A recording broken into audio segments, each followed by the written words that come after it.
Welcome to GGL news. నమస్కారం. ఎమ్మిగనూరులో భారీ IPL betting ముఠా గుట్టును పోలీసులు రట్టుచేశారు. స్పెషల్ బ్రాంచ్ సమాచారంతో డీఎస్పీ భార్గవి పర్యవేక్షణలో పోలీసులు మెరుపు దాడులు నిర్వహించి నలుగురిని అరెస్ట్ చేశారు. మరో ఇద్దరి కోసం గాలింపు కొనసాగుతోంది. నిందితుల నుంచి 22 లక్షల రూపాయల నగదు, 4 ఖరీదైన మొబైల్ ఫోన్లు స్వాధీనం చేసుకున్నారు. డెక్కన్ 247 పేరుతో యాప్ రూపొందించి అక్రమ బెట్టింగ్ నిర్వహించినట్లు పోలీసులు వెల్లడించారు.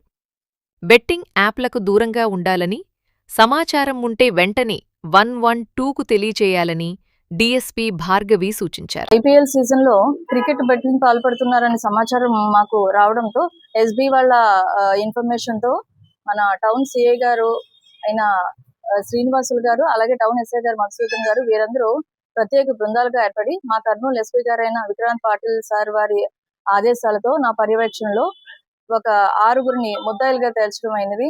దీనిలో 4గురిని అరెస్ట్ చేసి రిమాండ్కి పంపుతున్నాం. వారి పేర్లు మహమ్మద్ కాజా ఎమ్మిగనూర్ టౌన్, షరీఫ్ ఎమ్మిగనూర్ టౌన్, అలాగే పవన్ కుమార్ పెద్దొంబలం, సనాతన రంగాచారి ఎమ్మిగనూర్ పట్టణం.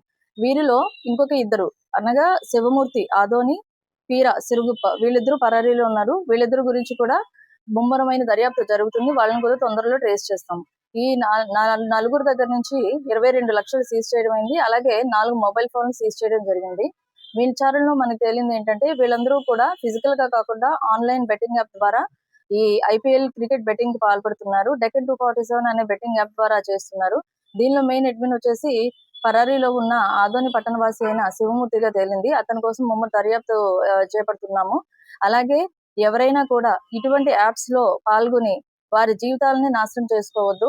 ఒకసారి ఇలా క్రికెట్ బెట్టింగ్ యాప్స్ లో ఇలా బుక్ చేస్తున్నారు అని చెప్పి, క్రికెట్ బెట్టింగ్ ఆడుతున్నారు అని చెప్పి మాకు ఇన్ఫర్మేషన్ వస్తే వాళ్ళు కనుక అరెస్ట్ అయితే వాళ్ళ జీవితం నాశనం అవుతుంది.